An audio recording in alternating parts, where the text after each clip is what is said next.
Janhvi Kapoor, welcome to the show. Hi, thank you for having me. Thank you for inviting me in. How are you? I'm good. I'm a little sleepy today, but I'm good otherwise. Why are you sleepy? I was watching Money Heist last night, so I slept a little late and I had to wake up early for dubbing. And then I had this interview, so I couldn't nap. And then I have to go to the gym, and then I have to go to Lonavala. But I'll catch up on my sleep on the way to Lonavala. So the gym has become a really important part of Janhvi Kapoor's life because It has. whenever I go onto Instagram, the first photo I see is of Janhvi Kapoor coming out of the How sad gym. is that, though? It's like, it literally seems like that's all I do, but it's not, I swear. So let's bust the myths then. People think Janhvi Kapoor goes to the gym every day and they don't see her for the rest of the day. What else goes on in a normal day in the life of Janhvi Kapoor? I do go to the gym every day, but we'll see, it depends. Even when I'm shooting, I make it a point to go to the gym because I don't know, I just feel like it's a great start. And then I'll have my 12 hours of shoot, which is honestly, on most of the films I've worked on, it's been 16 to 17 hours of shoot. And then I come back home and I sleep, or if I'm not shooting, I go to the gym. I usually have readings. I'll try to fit in a dance class. I'll definitely watch at least one movie a day. One movie a day? I have to. It's like food for my soul. This is a life that Janhvi Kapoor dreamt of for so many years. And now that Janhvi Kapoor is living this life, does it feel as cool? Does it feel as fulfilling as what you once hoped it would be? I don't know if this is... I dreamt of being on set and in front of the camera. And every time I'm on set and in front of the camera, it's more than anything I could have imagined. It's when I'm my most alive. It's when I'm my most alert. It's when I'm the happiest. When you're sitting with your director, when you're with your co-actor and you're working on a scene and you find a moment of honesty and you feel like you found something or you've done something that's meaningful, or even if it's not meaningful, if you've just had like a moment of truth or just some fun in front of the camera, it's so exhilarating and exciting. Nothing in the world matches up to that. Like, I've had days where I've survived on maybe like 1 or 2 hours of sleep over like the span of 3-4 shooting days. Wow. But like, I swear to God, I've been glowing, I've been happy, I've been energetic. And then there have been days where I've had like 10 hours of sleep, but I'm feeling tired and low because I'm not on a film set.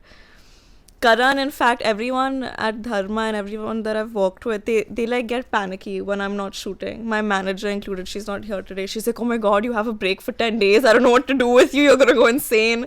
Because I genuinely do go insane when I'm not on a film set. You know, also, all these other factors that you mentioned, like a dance class, like the gym, like watching movies, is all part of the job as well, right? Do you have to constantly feel like you need to be practicing and rehearsing and finessing that craft? Yeah, definitely. But I think I'm also so in love with it that it just makes me happy. Like, I'm just in a better mood when I feel like I'm working towards bettering myself, bettering my craft, working at it, because there's so much to learn from everyone around you, from yourself, from finding who you are as an artist, that like, and I don't even think it's restricted to being in a classroom and learning diction or learning dance. I think it's traveling and getting to know the people of your country, the people that you're supposed to play, where they come from, how they are, seeing, I don't know, I love traveling. I think that's been a bigger and a better learning experience than any form of classroom experience. How do you, Janhvi, get into the skin of characters that you've never lived yourself? And I'm talking here about where they might come from, the accents that they might have, the little quirks that people from certain parts... I mean, India is a world within itself, right? Yeah. When you've not been exposed to those people, when you've not lived those lives, how do you get into the skin of those characters? You know, I think it's very important firstly to understand that you as a person are different from each of these characters, and each of these characters are different from each other, as different as me and you are. Like, our tastes might be similar, but at the end of the day, we've had completely different experiences, upbringings, where we come from and all of those things. But it's almost like you're playing God, I think. You're making a person.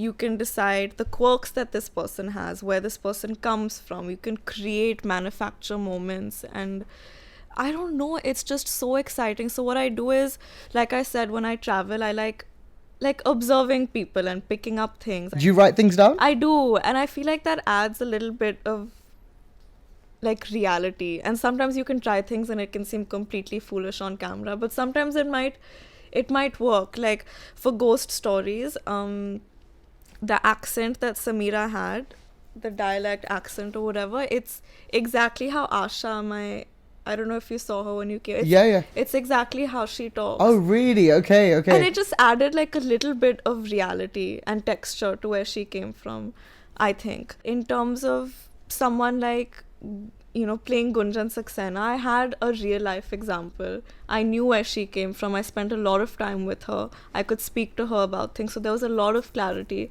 But then when you're making a character and when you're making a person, I find it very important to infuse that character with as much reality as you can. And to understand that that person is very different from you and from other people. So just to like ground it in reality, I think. It feels like you are wise beyond your years, Janhvi. Maybe I'm just talking shit. No. You don't know, because like none of these films have come out yet. And then they will, and then you'll be like, what the fuck was she tripping on? Your debut film released in 2018, Dharak, which was Yeah. a remake of Sairat, and people really liked you in that film. But now do you feel there's a lot more to prove with your second, your third, your fourth film? I know Ghost Stories released, which was a short film, but really people are waiting for that next big screen, right? Yeah, I feel like I'm making my debut again. Really? It's been so long, and I feel like I've honestly become a different person. And I think with Dharak, I had the ability to objectively look at my performance and identify the things that were lacking, the things that I wanted to work on. And What were the things that were lacking, in your opinion? I think that I lacked confidence. I think that my language was an issue. I think that I was a little stiff in places. I think that one thing that I had working for me is that I tried to bring a lot of honesty to it and a lot of sensitivity. So I think like the emotionality of it was in the right place. I think maybe it was all heart, but it lacked a lot of technical understanding and a lot of finesse, which I think made me a little...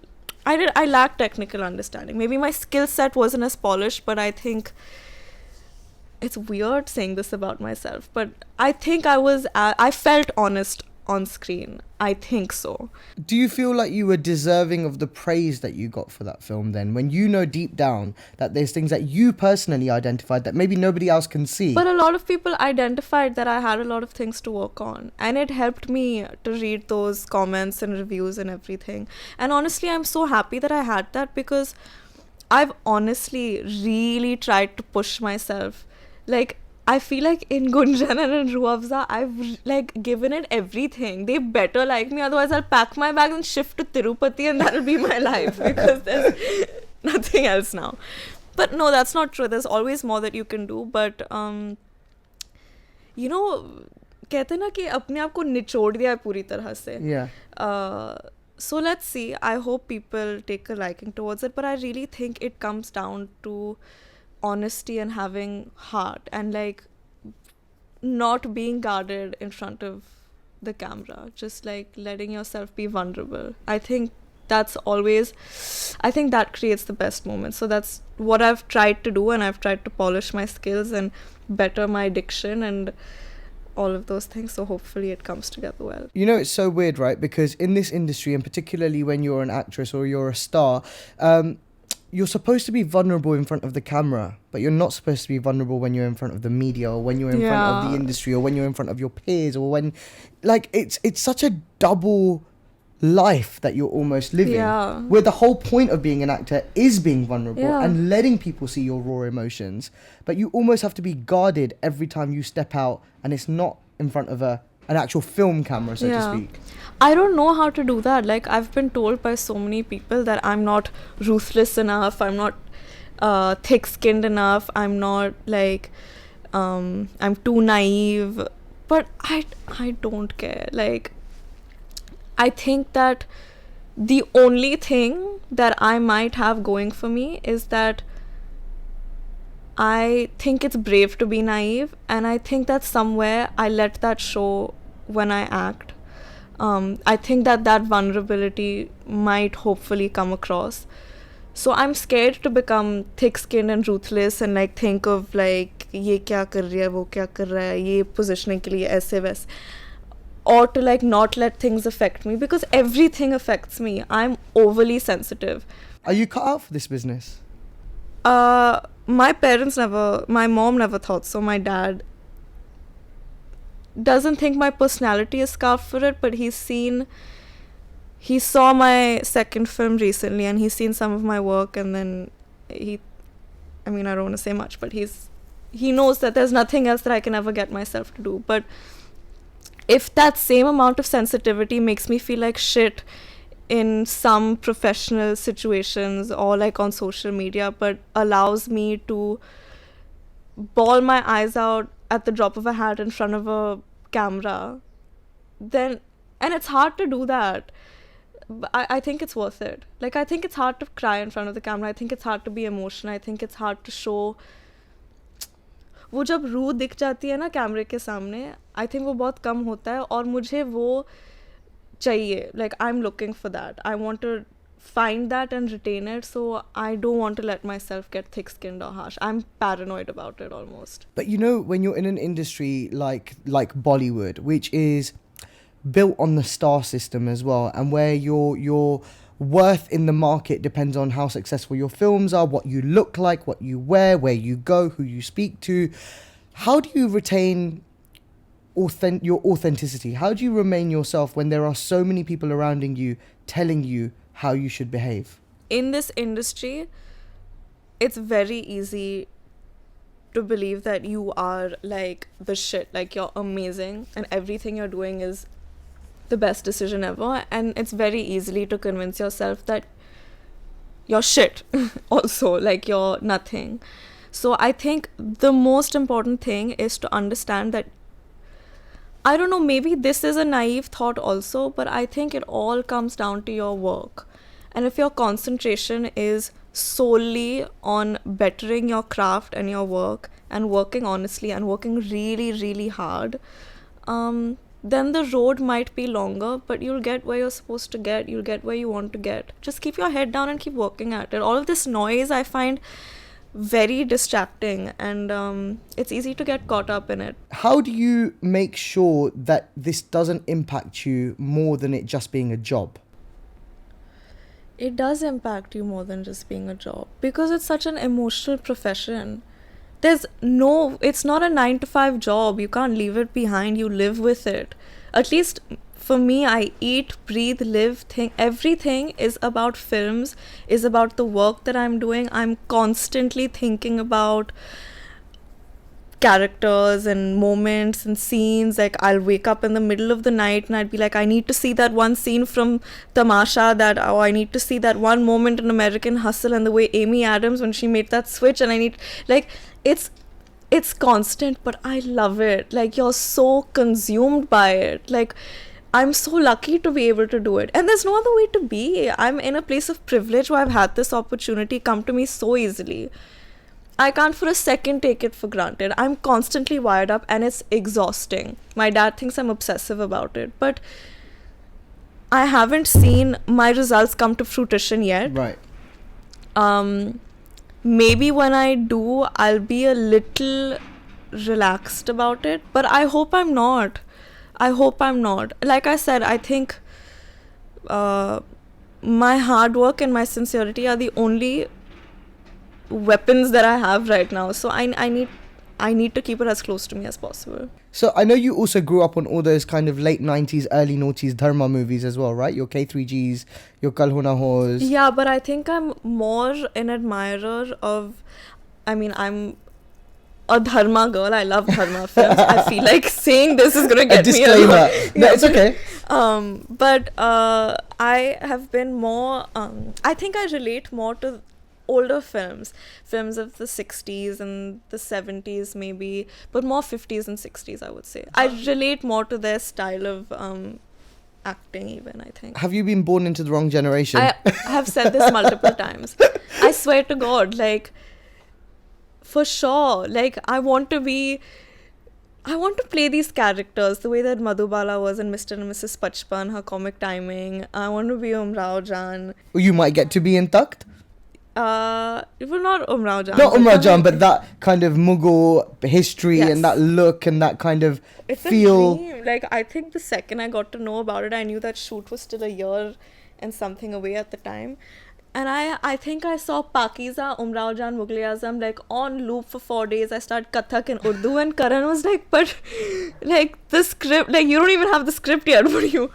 But yeah. But you know, when you have that much enthusiasm for something and you're that invested in something, this industry is also very fickle. Things don't happen as much as they do happen, and Yeah. there is a lot of like films getting shelved. There is Yes. a lot of like relationships that get burned. There's just a lot that A goes lot on. of delays. A lot of delays. Too many delays. So is it better just not to have expectations in this industry? But is that possible? It's like getting into a relationship with someone you've fallen for super hard and then being like, this isn't gonna go anywhere. But then what's the point? Then don't be in it. How can you not expect anything? I expect the world from every opportunity that I get. And of course it's disappointing when stuff gets delayed and shelved and doesn't work out the way that you've planned. But I think everything happens for the best. You said that you have the world of expectations from this place, but do you think the world has loads of expectations from you too? Yeah, but I think that I gave them a reality check with Dhadak. This is, yeah, they do have a lot of expectations. But I mean, of course they do. Why wouldn't they? I think my mom and my family has given them so much in terms of entertainment, content, given Indian cinema so much. And they've given mom and dad and everyone so much love and admiration and appreciation that honestly the life that I'm living, the opportunities that I have is all because of these people's love, all of their love. So, I mean, of course they'll expect. But that's a lot of baggage to I carry, know, man. but imagine it's like I know that they're expecting much more than they would of other people. Yeah. Maybe more than I can deliver. But if I know that that's what they're expecting, at least I'll reach like close to it. As opposed to like if I do a bare minimum job and then they'd be like, oh, pleasantly surprised that I can breathe on screen, you know? Do you think people are nicer to you as well because of the goodwill they have towards your parents? I think some people are nicer to me because of the goodwill. And some people are harsher because of my parents as well. I think even that is just noise because it's going to boil down to me and what I have to offer. Maybe not in my first film, maybe in my second, maybe in my third, but it will boil down to what I have to offer. And I think that people will start seeing me for who I am and what I have to offer because I'm very different. There are genetic similarities, but I'm different from my mom and my dad. I have something to say that's individual to who I am. And I think that my choices hopefully will be a reflection of that. You know, even when we're sitting here doing this interview, do you feel like you have to be careful about what you say or how you say it when you're talking about your family, when you're talking about your parents? Because I feel like everybody just has this image etched out of what Janhvi Kapoor should be like and how she should behave and how grateful she should be or how independent she should be. And I mean, I wouldn't know how on earth I would handle it if I was you. You know, there was a point that I used to feel like I need to cater to some sort of idea of how people think I am. But I think that people are smart and they recognize honesty. And I think that what they value most is someone who's comfortable enough to be themselves. And I honestly don't have the headspace to try to be anything else anymore. You say anymore, but you like you said, you tried at one point. I don't know if I tried, but I think when I was promoting Dhadak, there was a phase where I was unsure of who I was and what I need. There were so many people telling me things and there was so much going on in my personal life and professionally that it was just, I think I was numb and I think I was very like shut down.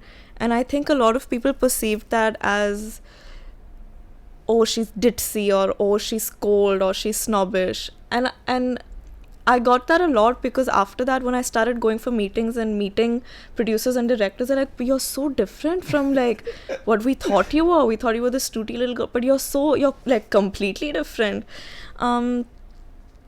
but I was just, I think, reserved. Do you still think about how much you let people in?